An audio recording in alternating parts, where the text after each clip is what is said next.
Thanks for giving me this opportunity to moderate this panel on this topic, social entrepreneurship, a topic which is very, very close to my heart. And we have with us here 3 leaders who are doing something fabulous in this field and delivering double bottom line, basically delivering on both financial front and making a social impact. So I have great pleasure in introducing these panel members here. Umesh Malhotra is the founder and CEO of Hippocampus Learning Center, a company which is funded by United Seed Fund. It is an education firm specializing in setting up learning centers in rural India. Umesh and his team have figured out a methodology to deliver high quality yet low cost education to poor communities in rural India. So before Umesh started Hippocampus, he built and sold Bangalore Labs, an IT company. Welcome, Umesh, to this panel. We have with us K. Chandrasekhar. He is the founder and CEO of Forus Health, the company that built the Trinetra, an affordable eye screening device. Forus's product has had tremendous impact on reducing preventable blindness in the country. So before setting it up, KC has held several senior management roles in semiconductor and software companies and comes with over 26 years of business experience. Welcome, KC. We have with us Ravi. Ravi Subramanian is the CEO of Shriram City Union Finance, one of India's premier financial services companies specializing in retail finance, SME, personal and two-wheeler loans and loans against gold. He's an alumnus of Indian Institute of Management, Bangalore, and he carries with him over 16 years of experience in working in foreign banks in India, such as HSBC and Citibank. We also know, I'm sure all of you know, he dons the role of an author and has written popular books about banking and bankers, including award-winning trilogy, The Incredible Bankster, The Incredible Banker, The Bankster, and Bankrupt. So yeah, let's get started with our questions. So my first question goes to you, Umesh. It will be great if you can take us through the early days of Hippocampus, as in what was your thought process in terms of the business model and how did you prioritize between social impact and the financial outcome? So I'm going to go a long way back. In the 98, 99 era, I did a startup. Right, the first wave of the .com era. I did a startup, raised money, sold the company in 2002. And I was jobless and I didn't want to do IT anymore. I was hanging around the place and my wife wanted to open a library, which I was funding. And some friends took me to a slum in Bangalore city. And it was the first time I actually walked into a slum. Typically, till then in my life, I drive past slums, I close my eyes, right, and try not to see the poverty around me. But for the first time in my life, I said, let me walk into a slum. I walked into government schools, and I saw the apathy of the system in providing education to 70% of India, and saw the challenges in learning which children were facing. And I said, in the usual cocky IT self who has worked internationally in India and done all kind of stuff, said, this should be a problem easy to lick. The government doesn't apply resources and energy to lick a problem as simple as this.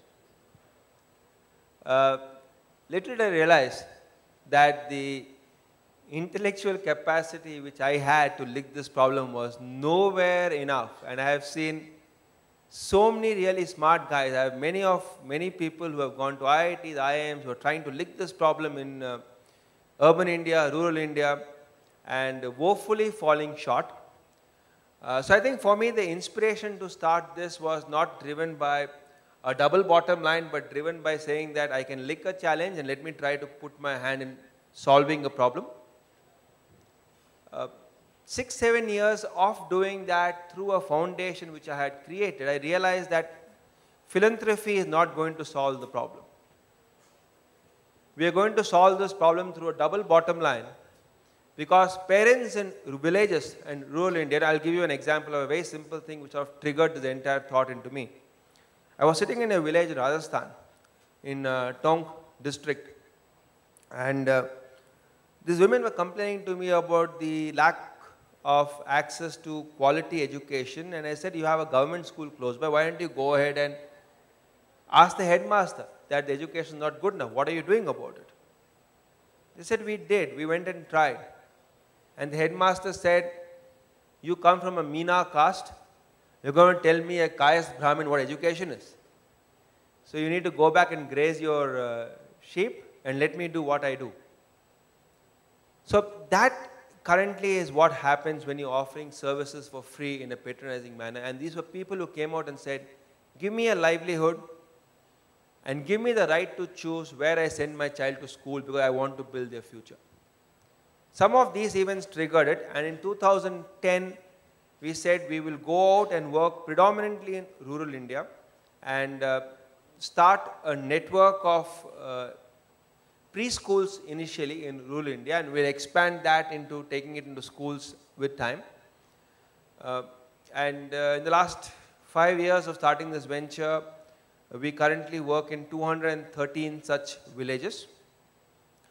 Our first village of first district of intervention was in Karnataka, a district called Mandya. This year in Mandya, we have 6% of preschoolers, 3 to 6 year olds. 6% of preschoolers coming to a Hippocampus center.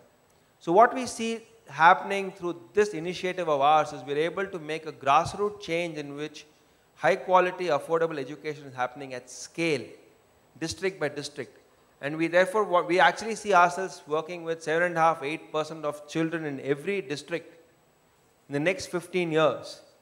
We hope to build a system which will possibly be a role model for governments, not only in India, but around the world, to emulate and implement low-cost, high-quality education systems.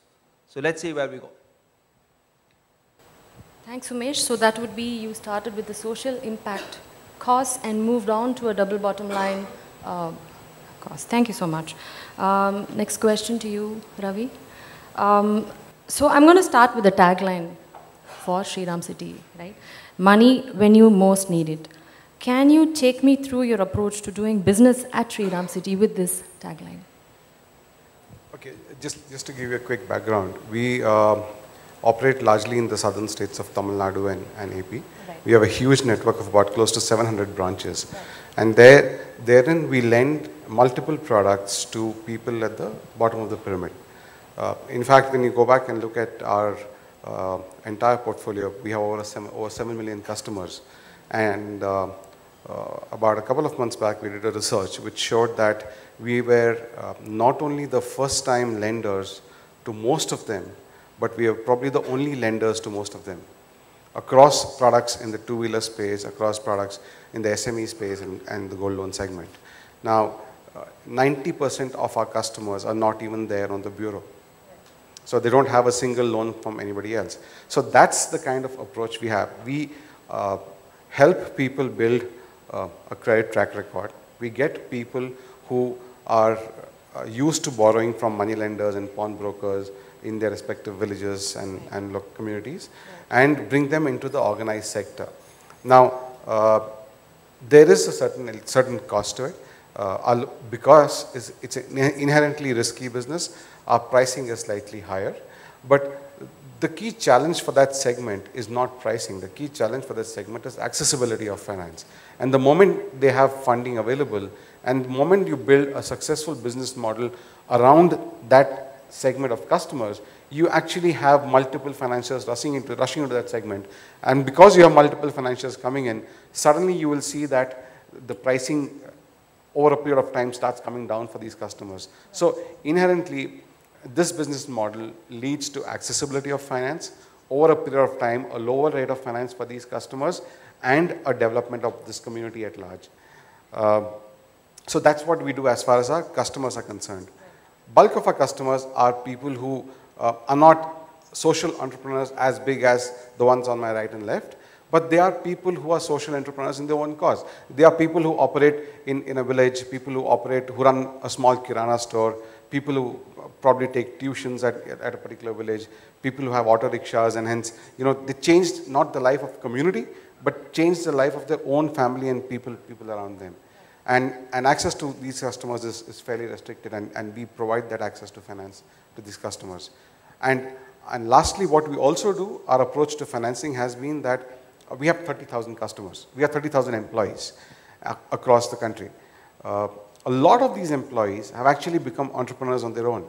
So for example, you have a customer, you have a sales rep in Mandya, okay, for example, who goes out and sources, say, 30 two-wheeler loans a month.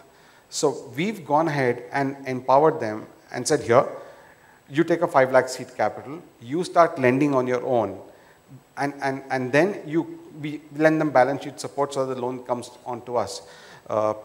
By doing this, you are making sure that one, he becomes an entrepreneur. His further generations don't really have to start slogging at the grassroots level. Two, he's far more committed to the loans that he is doing. And hence, not only does he dole out loans, but also makes an effort in making sure that he collects it, because what he collects accrues to him. Right. So we actually not only go out and change lives for our customers, but also make an effort to change life for our employees. Thanks, Ravi. Very well explained to me. Thank you so much. Casey, this is for you. Can you take us through 3 or 4, it's just a number, key decisions you made in your early days of setting up Forus Health, and if you could sort of include how you arrived at the price points, and what were the product features planned, the kind of planning that went through in all these decision-making process, please. So I think first thing is we started to first know about this problem of preventable blindness in a session like this. And we felt that technology is the only way to bridge this gap, given that we have limited number of ophthalmologists or doctors in this country. So technology is going to be the only leveler, the only bridge. So we have to, so the limitation is very clear. We have this many number of doctors. We have to use them, what they are extremely good at, and kind of outsource other jobs, to say in the Bangalore language. So having decided that, so the goal was to solve the problem. The device or the product came as a consequence. So the product was not the original idea. It was not that we decided that we'll make a medical devices company and went about making that.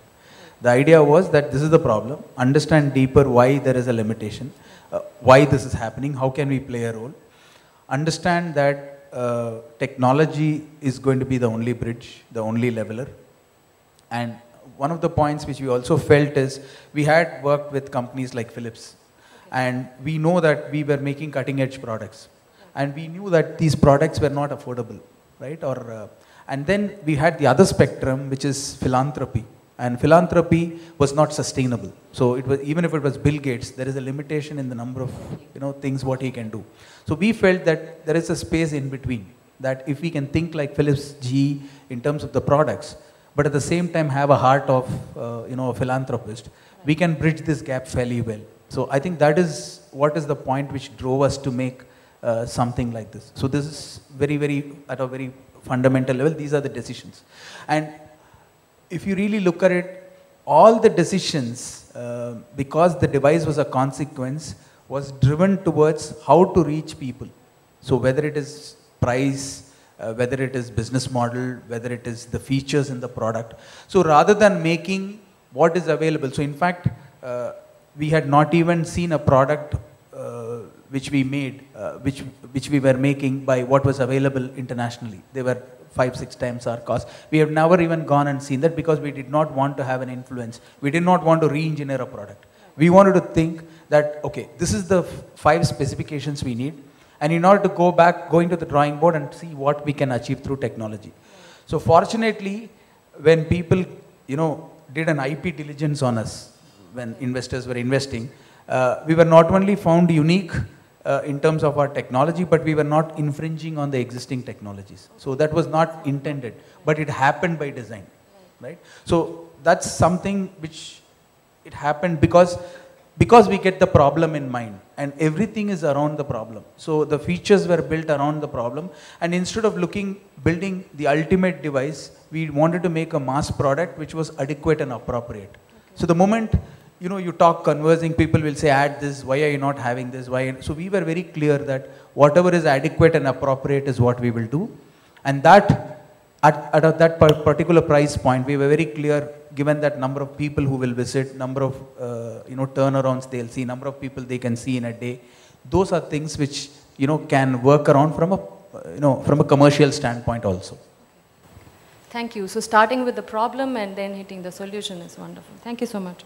Umesh, my next question to you is, so Dave Richards spoke about the project Finland, your plan to educate as many rural youth as the population of Finland. So can you take us through your game plan for this, please?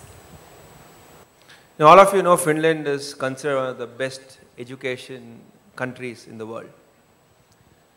Fortunately for us, they are one of the smallest countries in the world.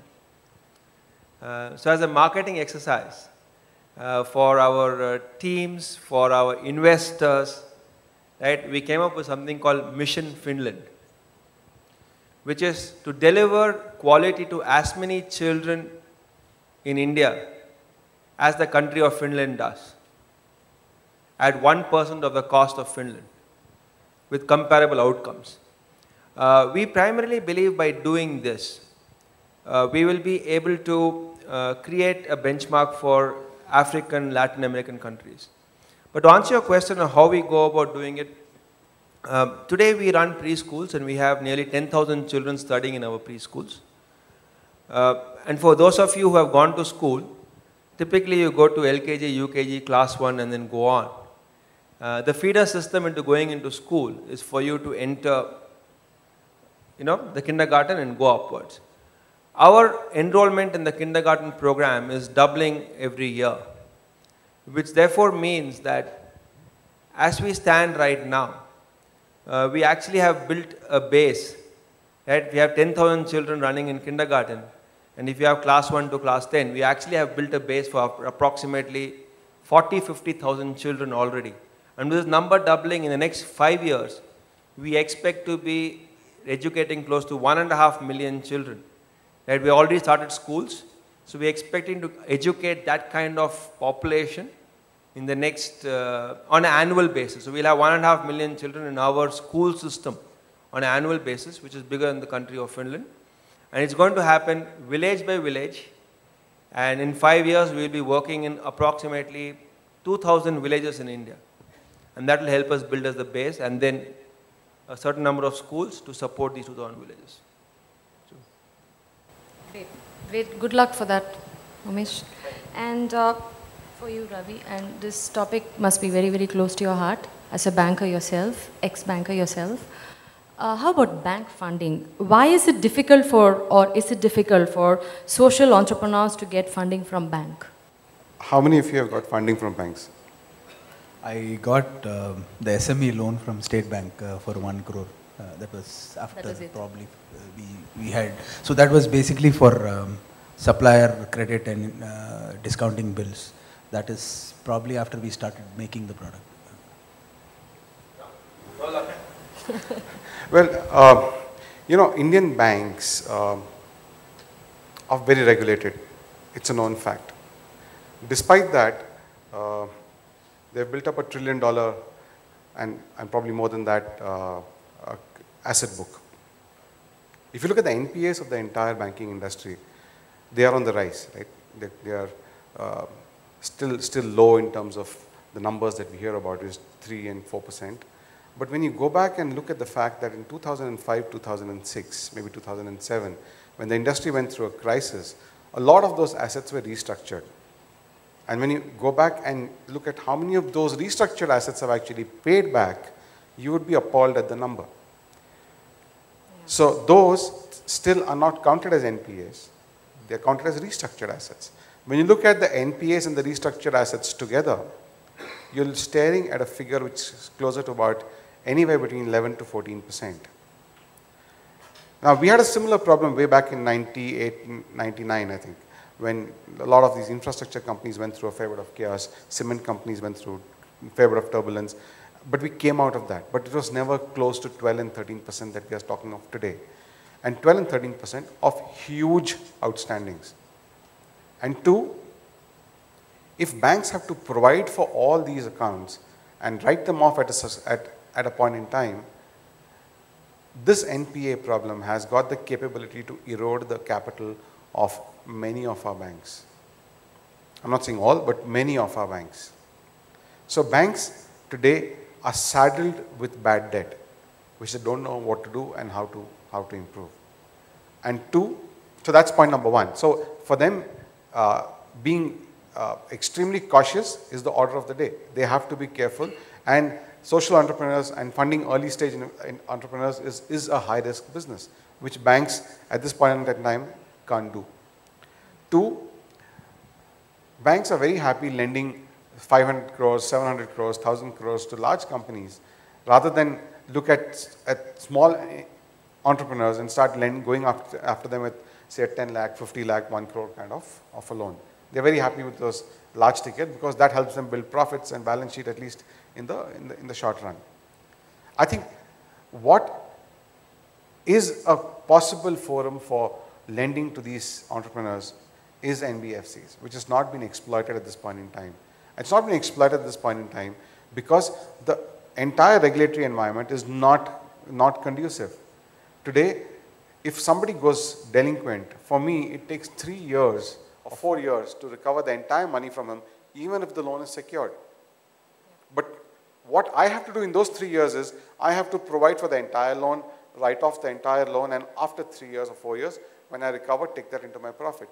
So it impacts my balance sheet, it impacts my P&L, it impacts investor confidence, it impacts the market at large.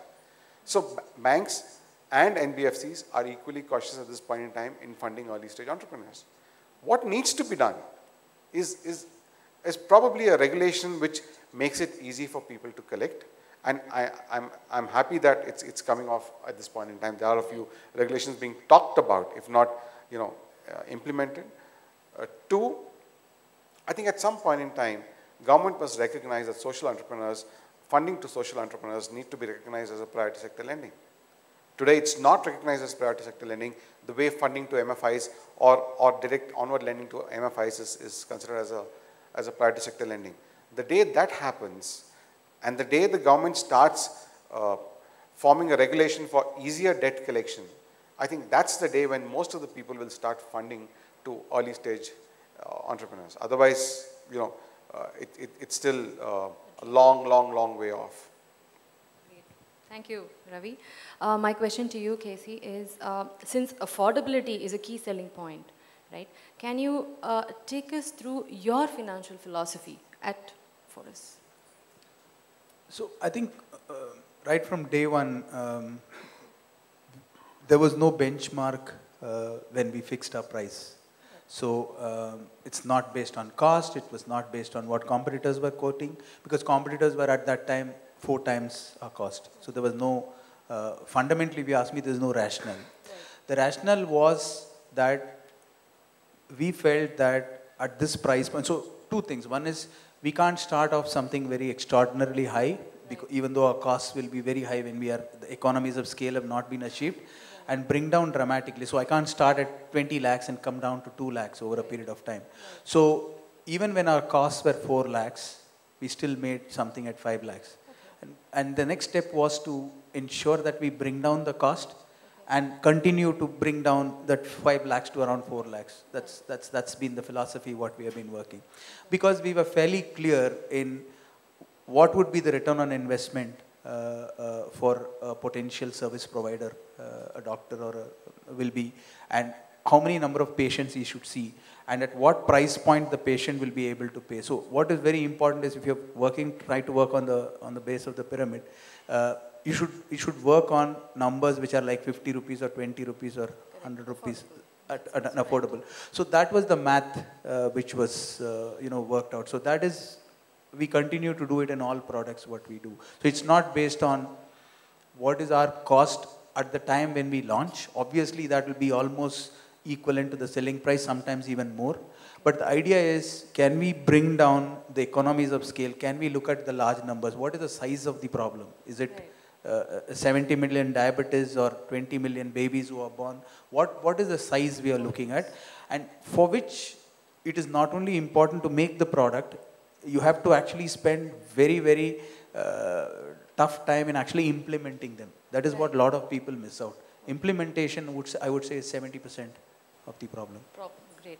Thank you. So in the interest of time, I'm going to leave the floor open for audience. Any questions? Hi, my name is Neha Pagaria and I run a portal called jobsforher.com. It's to enable women to restart their careers. So I completely relate with the double bottom line. My question is more for Umesh. How difficult has it been to find an investor whose goals are also aligned with yours, especially when it comes to focusing more on the social impact versus the financial profitability? I think it's extremely difficult. We've been lucky. We've been blessed that we have found investors. It's extremely difficult for multiple reasons. One is that our investors find it very difficult to raise money. Right? So today, for example, if you look at KC Rao, the amount of money we can get per customer is very limited. And therefore, our revenues will never be so high. And we are also working in more hostile environments, where it's more difficult to collect, offer a service, the cost structures are very high. So it's not an attractive business. So many times our investors themselves face a lot of trouble to raise money to give to people like us. Because if you go to a rich man, he says, okay, I've got 10 rupees to give. I don't mind giving 9.5 rupees, something which will make me money. And I'll give you 50 paise. Okay? And that you do all the good in the world. So our investors find it extremely difficult to raise money for activities like ours. It's a very tough ride, number one. Number two, the entire ecosystem, right, not ecosystem, I would say the value chain is very confused. Because the rich man who is giving you 50 paise to do good says, should I give 50 paise as equity or should I give 25 paise as charity every year? Right? Because then he goes for a party and he might sit down and tell somebody, saying, you know, I gave 50 paise for this business which will take money from poor people and give them healthcare or education. And his friend says, you're giving money which will take money from poor? What are you doing? And he comes back the next day and says, shit, I'm making money from the poor. So the entire value chain is very, very confused. I'm sure even there are times when we get up in the morning and we have these questions, right? We have these questions where we have poor farmers whose children are coming to our schools and they come to us and say, you know, I'm 500 rupees short this year. Will you still continue? And you have that dilemma as a businessman saying, do you let a farmer who is unable to pay you 500 rupees continue his child in school? Or do you ask the child to go home? Okay, so this entire thing we are doing is extremely difficult. And for those of you who are trying to be, you know, and I have been that pure one-line entrepreneur, making money on that itself is equally difficult, right? Doing a startup and making money on that straight away is very difficult. So it's pretty warped right now. It's pretty warped on a global scale. The good thing is we will get better times. So that's what will keep us going. Thank you, Umesh. Any more questions? Question is to Mr. Chandrasekhar. Thank you, sir, for the great presentation. The question relates to the healthcare products that your company is making. So how do you decide on the scale of the product, which product to do? Is it based on the problem? Is it based on the paying customer? And or do you decide whether insurance pays for the diagnostics? Because this goes out to the really poor people. If you could answer that, that would be... Yeah, so far we've completely based it on the problem. 5 years, and that's been the DNA or the philosophy of the company. So we look at large problems, which, you know, it could be diabetes, it could be blindness, it could be osteoporosis. So we will not look at Alzheimer's or Parkinson's, even though they may become larger in years to come. But at least we're trying to focus on problems which have got large magnitude, and it will have impact on their livelihood. So if you lose your eye when you are 50 or 60, still he may be earning member, and that's a very, very, in fact, one of the very powerful statements I heard is a blind man, a man who becomes blind is actually felt as a mouth without hands by his own community, by his own kith and kin. So he's not only liable financially, he also becomes emotional liable. So whatever we wanted to do was based on the problem and the large problem. And when you actually address the large problem, automatically there is economies of scale which is already built in or assured, right? Now you'll have to build the appropriate product at an appropriate cost and ensure that you can, you know, take that 50 or 25 or 10 or 100, whatever it is, from the customer or from the service provider, which ensures that you're profitable and you continue to invest in R&D. So as far as we are concerned, we focus completely on the problem and look at larger problems. Hi, my name is Jesudas and I'm from Pondicherry. My question is to Mr. Jesudas, we can't see you. Yeah. So my name is Jesudas and I'm from Pondicherry. My question is to Mr. Umesh. So you mentioned that you would teach 1.5 million children year on year at the cost of 1% what Finland uses. So how do you bring down cost? So how do you improve the operational efficiency, and how do you improve the capability of the teaching fraternity? Because if you want to teach 1.5 lakh children, so the number of teachers you would recruit is going to be very high. The cost is also going to be very high. So can you throw some light on how are you going to... I'm going to get killed for saying this, but I hope there are no educationists here. You know, we've always taken a position saying that, you know, I came from an early days of IT industry. I used to work at Infosys. When I went abroad in 1993 to do some work there, we used to have people in the US say, why are you guys talking about processes, systems, ways of doing things? And then over a period of time, they started making a statement saying, in India, you guys have made technology a science.